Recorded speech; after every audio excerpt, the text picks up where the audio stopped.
I'm an architect, freelance, so I take job offers as they arise.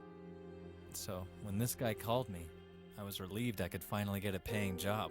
He said he needed help with interior design for his house that he was building. I always respected people who can do construction, so I naturally agreed to come and take a look. I already had a couple of ideas. It was already quite late, but he insisted on me coming over the same day. I tried to comply because I didn't want to lose this offer. I drove there with my car. His house was all the way over in the suburban area, quite remote, but with other houses nearby, quiet place. The man met me at the front gate. It was a temporary fence, and the gate was made of rotting wooden planks. He started showing me around the yard. It seemed weird that there was a large garbage container blocking the way, so we had to go through the garage to get inside the house. He took me through the rooms, so I started looking around. At one point, I saw a stain, and at first glance it seemed like brick dust. But then I realized it was blood, spilled on the floor. I thought that maybe there was another worker who got injured, so I turned to tell the man. That's when I saw his hand raised to hit me. He was holding a metal rod. Before I could defend myself, he hit me in the head. I must have passed out. I don't know how long I was out. When I woke up,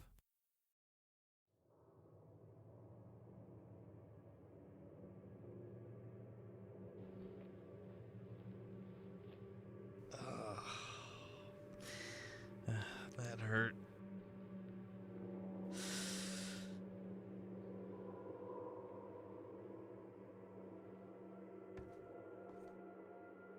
This bloodstain does not look like it's a result of a banal injury.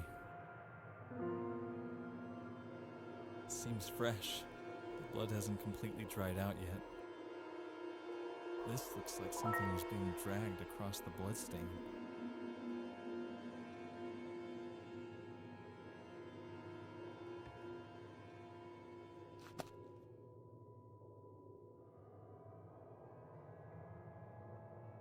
The phone is smashed.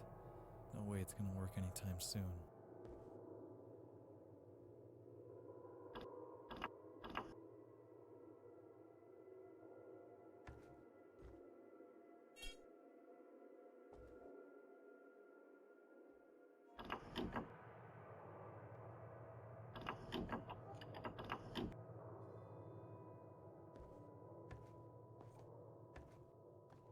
I might be able to get further through the attic.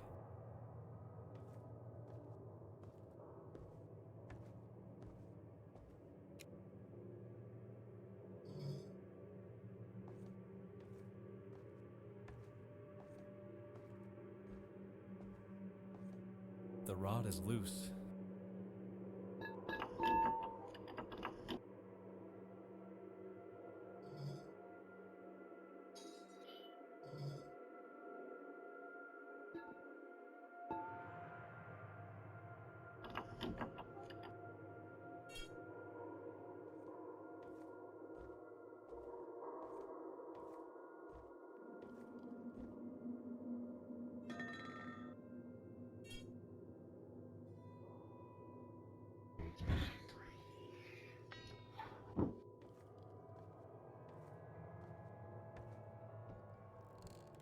Shit, it's dark.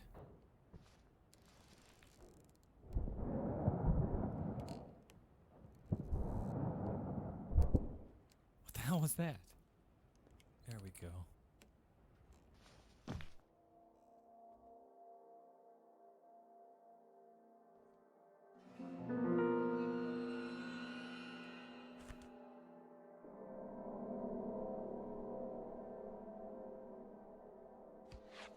A library card belonging to Helen Woodward.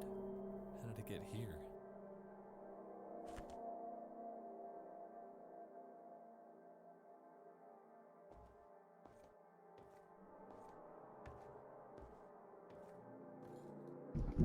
It's holding with the wires.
going back through here. I don't even want to go back.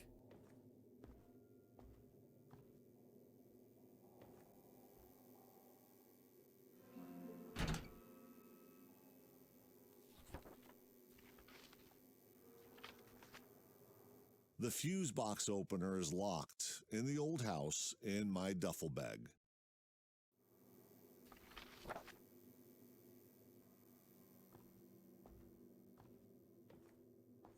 The dragging stain again.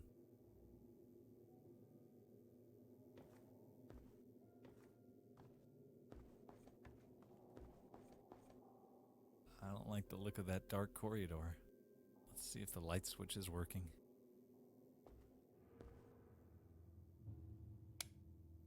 Better.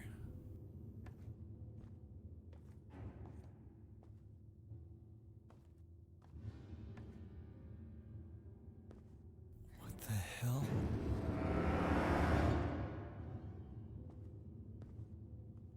Shit, she's dead. I don't want to look at her face. I gotta get out of here and call for help. It's dust. Similar to what I found upstairs on the floor. She was being dragged over here through the house.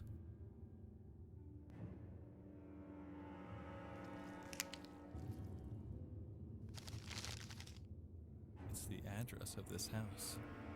Was she invited here too?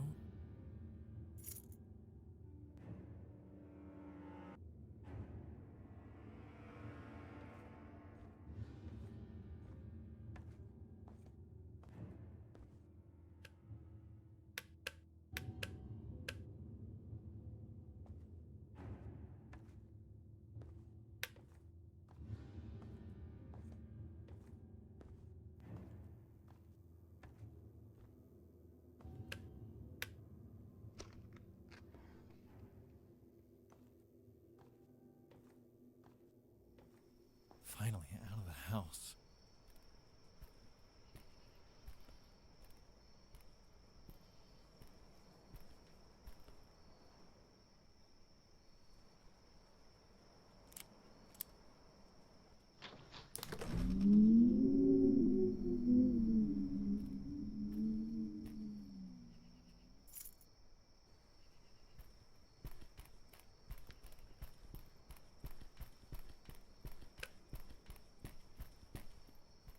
More dark rooms.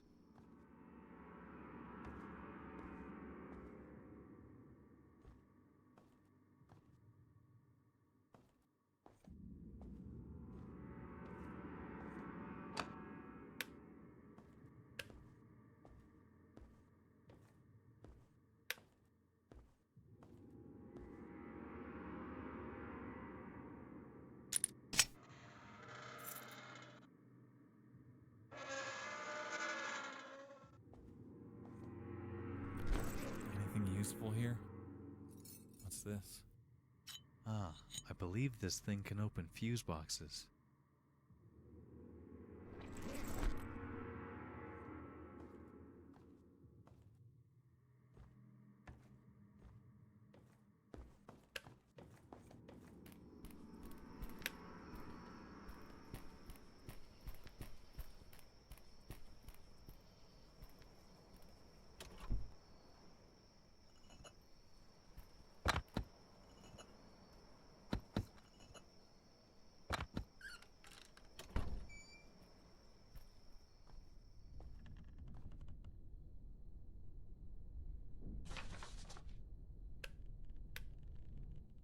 July 2001. Subject: Final reminder letter. Dear Mr. Hopkin, this is to inform you that, according to our records, as of 12 July 2001, we still haven't received back the scaffolding or the 3 suspension ladders you borrowed from the Deirdre Construction stores on 7 June of this year. Please return the scaffolding within 14 days upon receiving this letter. Should you choose to ignore this appeal, we will be passing this matter to a collection company. which will be obliged to forcibly remove the scaffolding from your possession. To cover any fees or penalties incurred by such action will be your sole responsibility. Note, you will not receive any more reminder letters from us. Yours sincerely, Anna Catwell, Account Manager, Dare Drew Constructions Limited.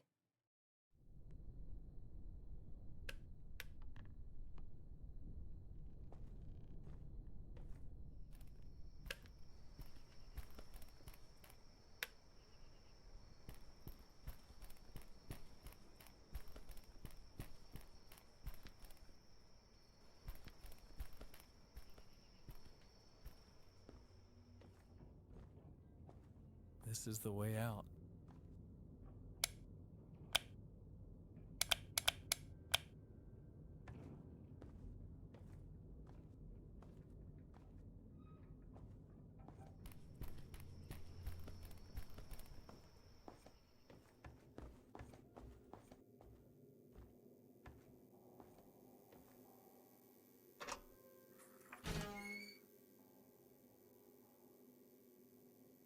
Honey, if the circuit trips again, first turn on the RCD switch, the smallest one, and then the rest of them.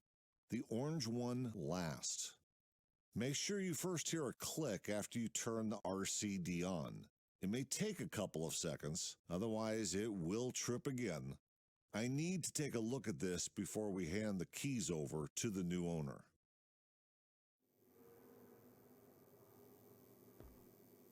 RCD 240. Test monthly. This switch looks important. These are already on. These are already on.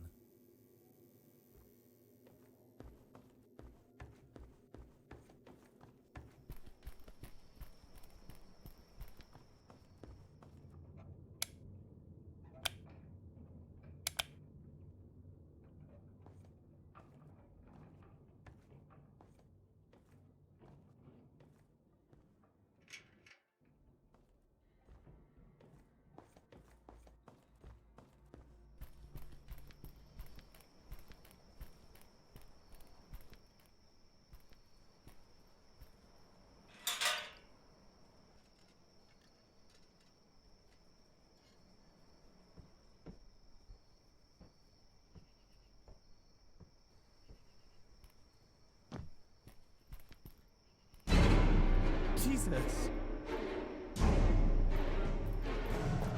Get away from me!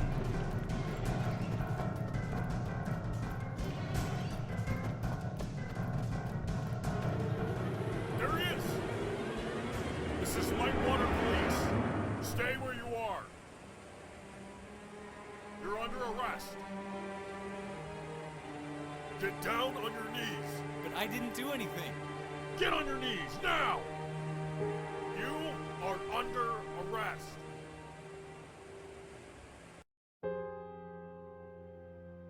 This is what happened. He was chasing me with a rod in his hand. He must have hidden when he saw the police cars pulling up to the gate. Mr. Malcolm, we searched the yard thoroughly and didn't find any evidence suggesting there was another man. No, he was there. He was the owner who called me. The former owners sold the house due to personal financial problems 2 weeks ago. They moved to a different town on the other side of the country. The private company who owns it now proved all their employees were off-site, having a team building activity that night. How could you not find evidence of him? I'm telling you, he was there. I heard you. Our officers got a phone call from one of the neighbors reporting lights coming on in the house and suspicious person moving on site. They gave us your description. They never saw another man. How could that be? This doesn't make any sense. Let's cut the crap. What? It does make pretty clear sense to me. I have to say that I honestly don't believe any part of your bullshit story that you're giving me here. Everything suggests that you murdered that woman. No, You found the victim's blood on your clothes and your hands. You had the victim's wallet in your pocket. Wait. And the officers caught you fleeing the crime scene. You, no one else. Guess whose fingerprints match the ones we found on the victim's body, huh?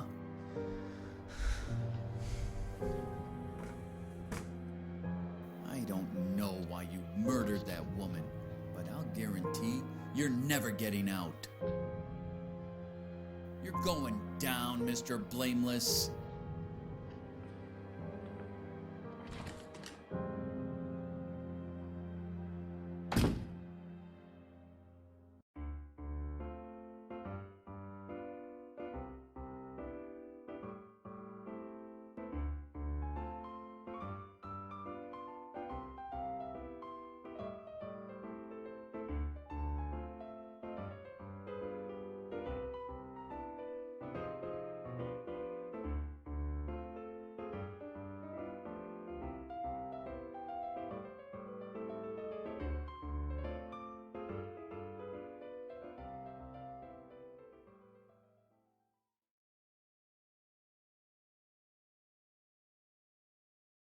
That's how it all began for me.